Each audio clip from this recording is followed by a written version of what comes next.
L'entrepôt du bricolage, filiale du groupe Samsey, vous présente Si on parlait.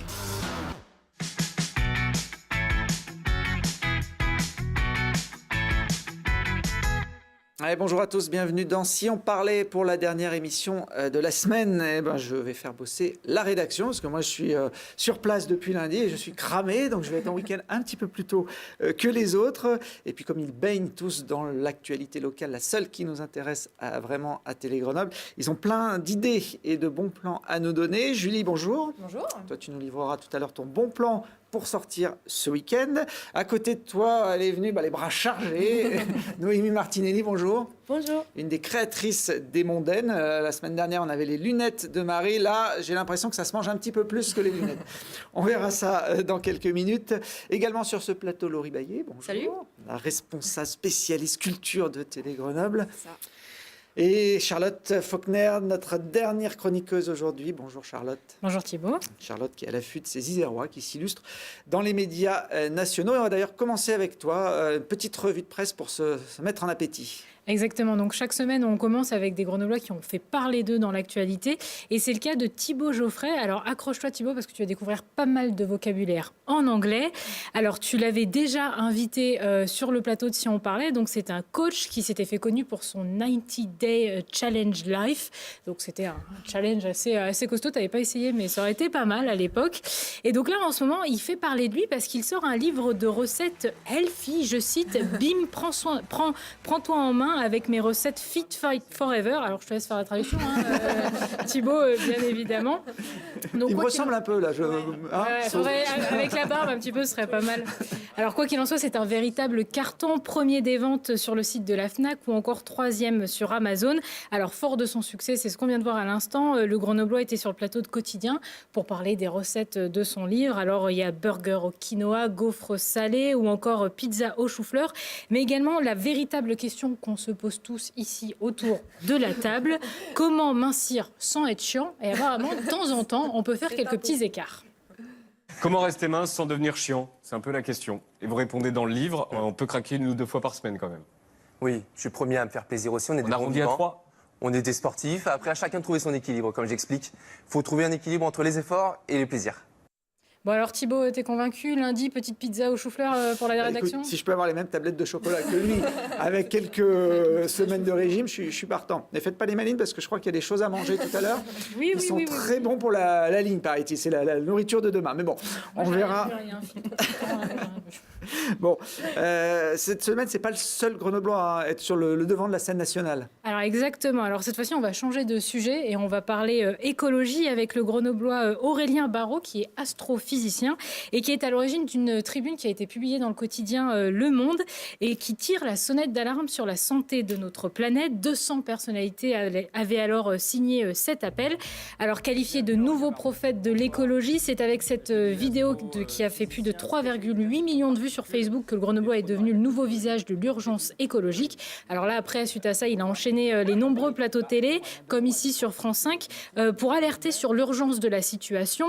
Selon lui, c'est maintenant qu'il faut prendre des mesures radicales car un génocide contre la vie humaine est en cours et pourtant nous ne faisons rien. Et sur le plateau de France 5, de C'est politique sur France 5, comme on vient de le voir, il a également affirmé que nous sommes en train de mettre en œuvre le crash système de la planète Terre. Bon, le prophète, c'est pour sa coupe Je ne sais pas, ça lui va bien. À la Iggy Pop aussi. Moi, je voyais Jésus, mais bon, Iggy Pop, c'est bien. Pas la même culture. J'avais un air de Michael Jackson.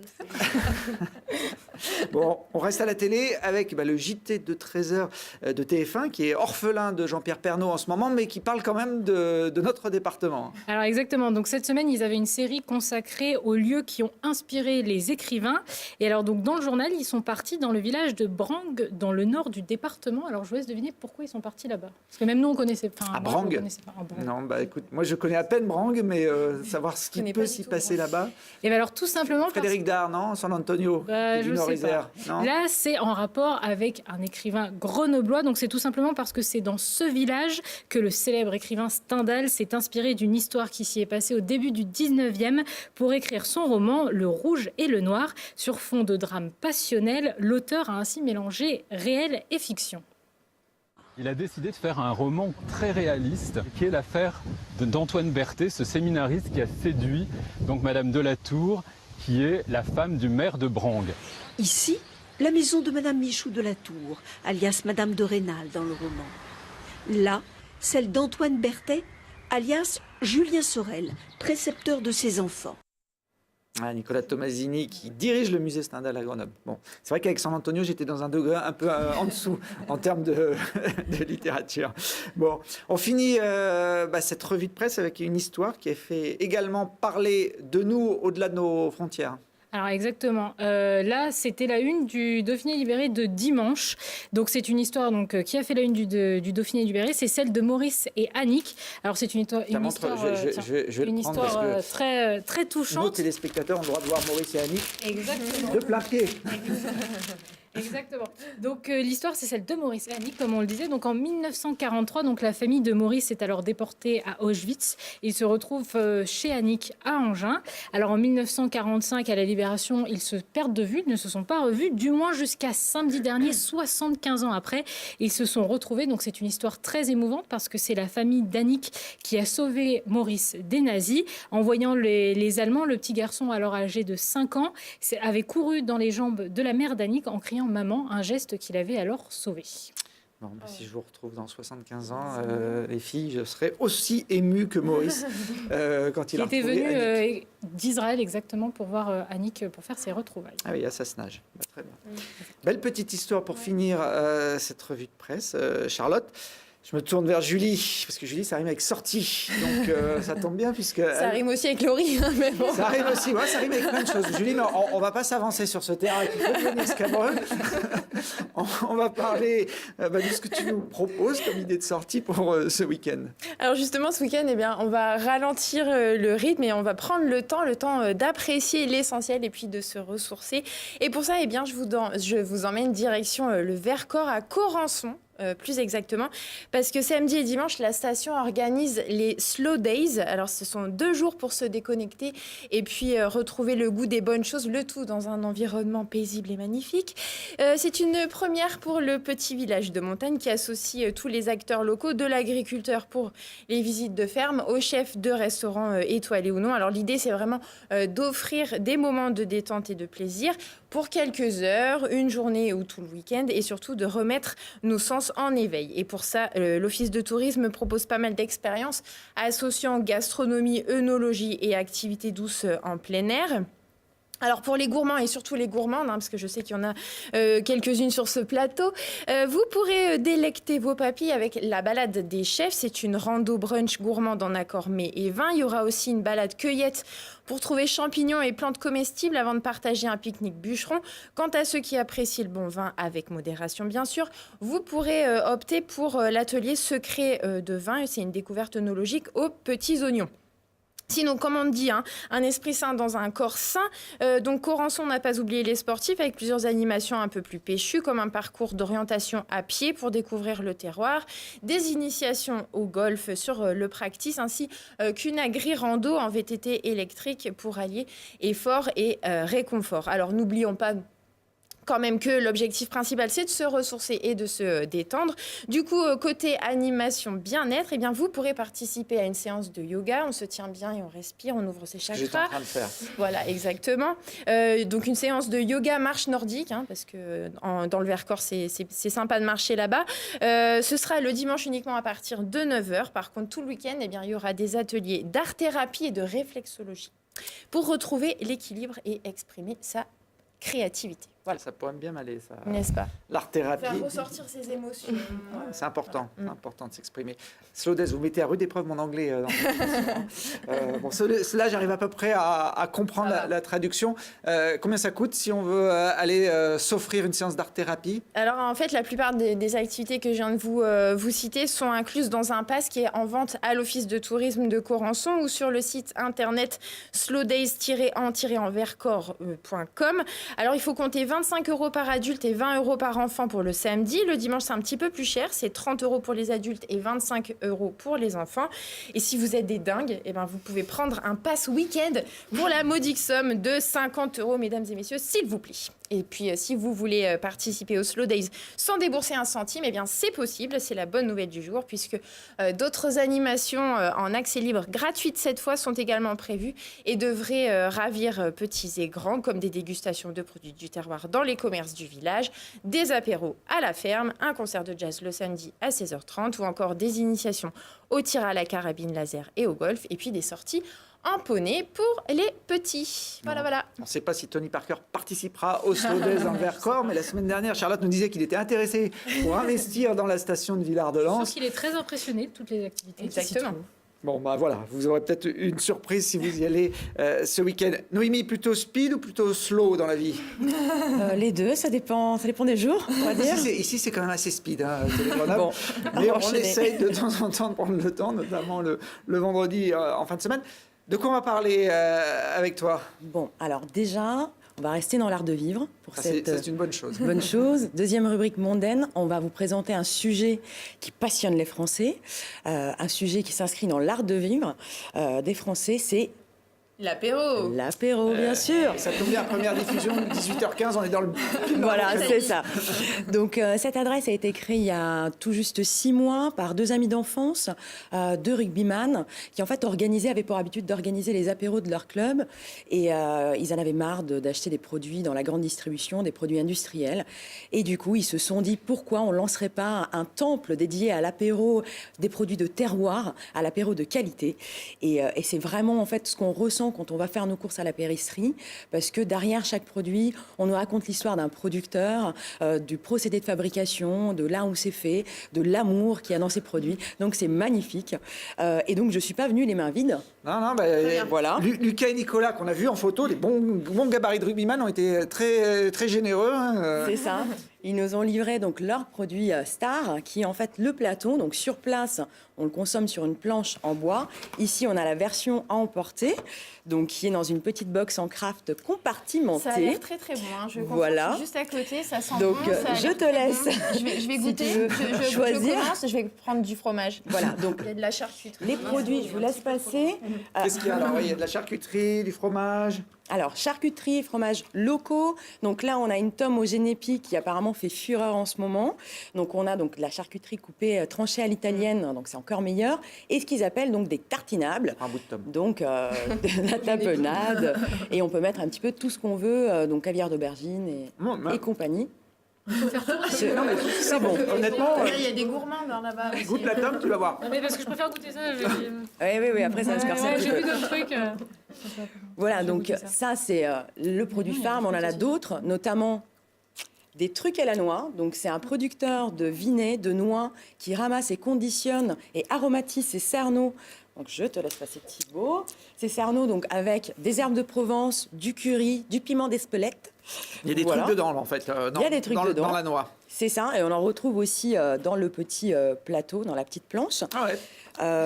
On va retrouver des chips artisanales, des chips de Soquin, si vous connaissez un petit peu Nîmes, des olives, de la viande séchée. Et pour les plus téméraires, nous avons ici, il ne faut pas que je tremble et que j'en mette de partout, les insectes. Donc on a une volontaire sur le plateau pour goûter.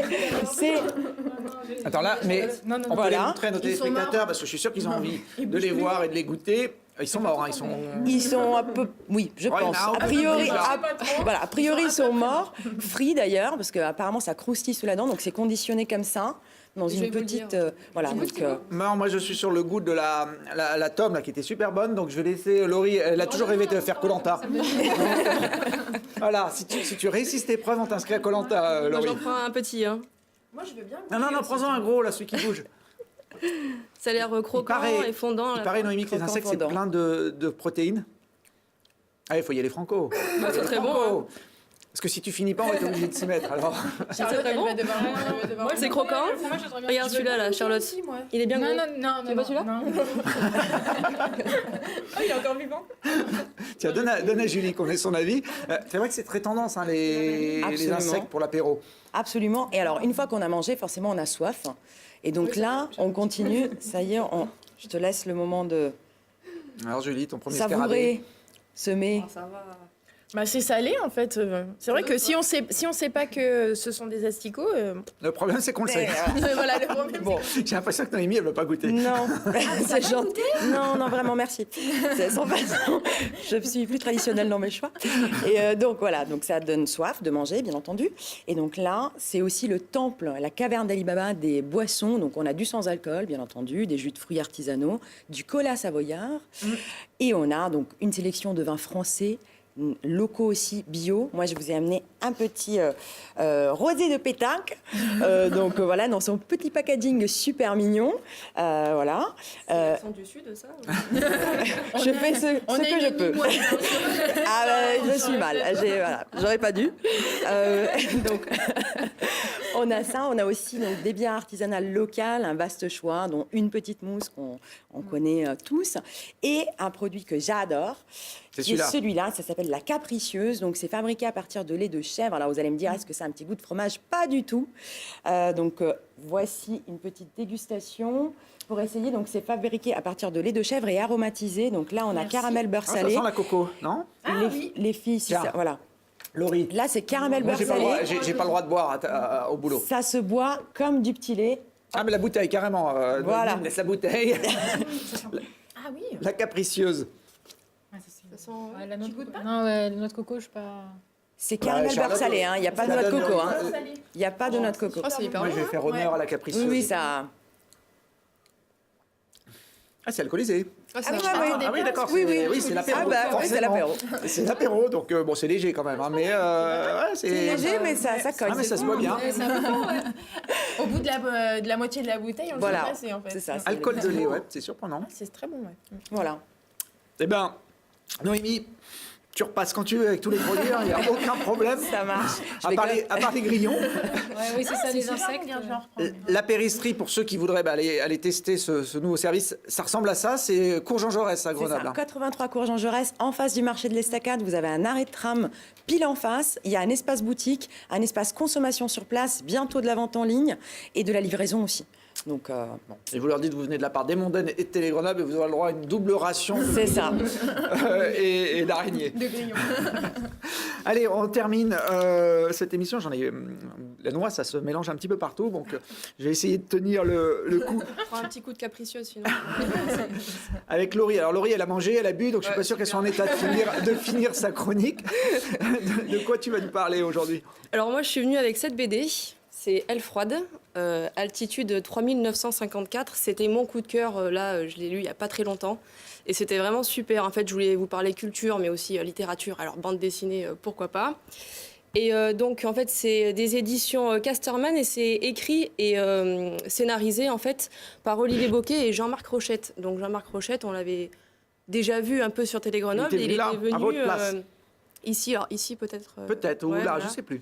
Et alors, est-ce que tu te souviens, Thibaut, qui est Jean-Marc Rochette? Ouais, je me souviens bien, Jean-Marc Rochette, à la base, c'est un artiste peintre, on le voit d'ailleurs là en image. Il sculpte, il est illustrateur et auteur de BD. Il était d'ailleurs plutôt parti pour une carrière de sportif. Il voulait devenir guide de haute montagne et s'entraînait beaucoup, notamment dans l'agglomération grenobloise, à grimper les falaises du coin. Et il a été connu avec Transperce-Neige, qui est une BD qui a été transmise au cinéma. Ouais.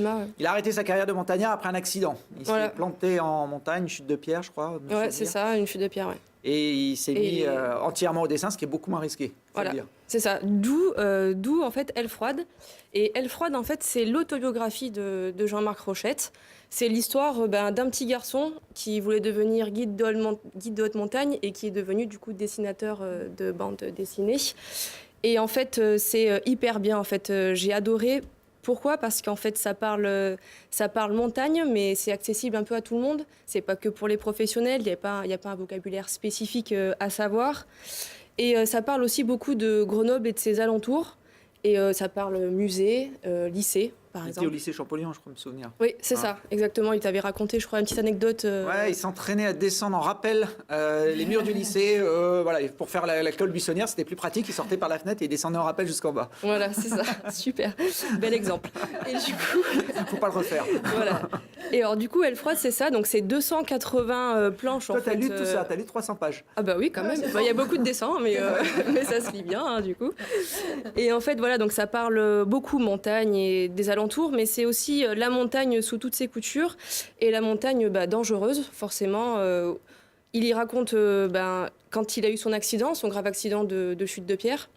Et il raconte aussi beaucoup des amis à lui qui ont perdu la vie en montagne. Merci l'ambiance. Alors, du coup...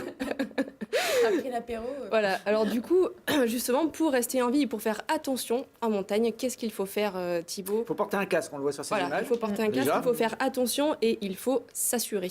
Oui, c'est Voilà, important. alors dans le livre, Jean-Marc Rochette parle d'un nœud, le nœud de Prussique, si je ne m'abuse, ça s'appelle comme ça. Avec 2 Est-ce S. que 2 S ou 1 Ah, je S pense ou que je c'est sais 2 pas. S et un K. Voilà, 2 S, 1 K. Et alors du coup, vous savez, est-ce que Charlotte, tu sais à quoi ça sert? Absolument pas. Je pense que tu as choisi la bonne personne pour pas savoir. Alors, Alors, voyez mon petit tuto de ce matin. on a le tuto qui part un peu trop tôt, mais... Alors voilà, j'ai ramené cette petite cordelette que j'ai utilisée ce matin, vous voyez? Ça, c'est toi qu'on est en train de voir, là. Voilà, c'est ça. Sur le Dans balai. Dans mon hall. Ah, super. C'est des super activités le matin. Je me suis pas amusée. Alors du coup, en fait, c'est un nœud qui permet donc de s'assurer, de faire pour les grimpeurs principalement, et c'est un nœud en cas d'urgence. Comme ça se tend et pouf, on reste en vie. Et là, tu veux nous faire le nœud de Prussique, non? Voilà, alors j'ai ramené un petit bout de bois.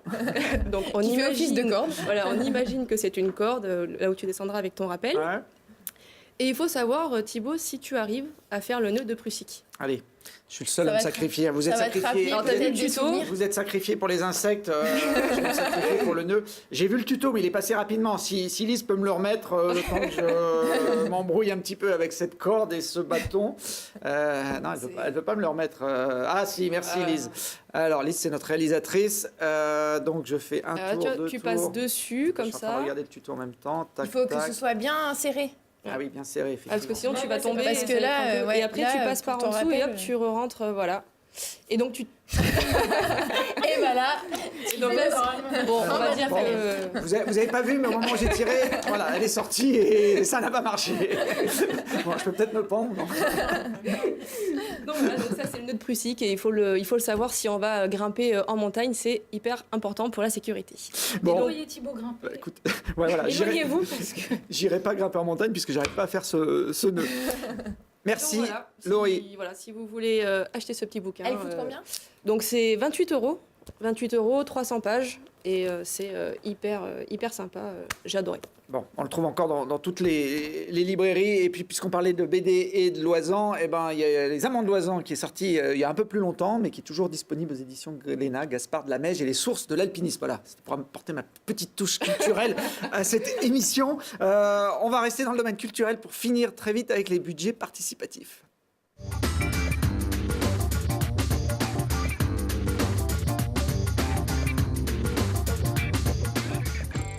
Et oui, il vous reste une grosse semaine pour choisir parmi les 23 projets des budgets participatifs ceux que vous voulez voir se réaliser. Il y a 800 000 € mis à la disposition par la ville de Grenoble pour les lauréats. On vous présente chaque jour un ou deux projets dans cette émission. Voici celui de la guinguette. Nous faisons la promotion du projet participatif de la guinguette urbaine. Sur ce lieu spécial qu'est l'été au parc, la piste de danse extérieure, qui nous inspire fortement. Si cette piste de danse est éphémère pour remplir la fonction de l'animation sur une période donnée d'1 mois et demi pendant l'été, nous proposons un lieu fixe qui deviendrait une scène extérieure et un nouveau lieu de vie pour la ville de Grenoble. Alors, comment réaliser cette idée ? En créant un espace de 200 mètres carrés, avec une partie ou en totalité qui serait couverte, pour avoir un espace protégé et disponible toute l'année. Chacun, chacune, si vous le souhaitez, pourra pratiquer, découvrir et proposer une variété de pratiques artistiques et culturelles, sportives ou ludiques. De nombreuses personnes, des structures, des associations soutiennent déjà le projet, enthousiasmées à l'idée de partager cette nouvelle scène à Grenoble. Ah, une piste de danse couverte dans le parc Mistral. C'était une émission 100% filles. Même les porteuses de projets sont là. Le vote est ouvert à tout le monde, à tous les Grenoblois de plus de 16 ans, en ce moment sur Internet et à partir du 2 jusqu'au 6 octobre dans des bureaux de vote en dur. Vous pouvez aller choisir. Parmi les 23 lauréats, il y en a 5 à élire. Voilà, lundi, moi je prolongerai le week-end, ce sera une émission. Je viens de renverser la capricieuse. C'est vrai qu'elle est capricieuse. C'est les risques. Voilà, sur la tablette, on va voir. Je vais l'essuyer avec le Prussique. Bon week-end à tous. Merci les filles. Et on se retrouve la semaine prochaine.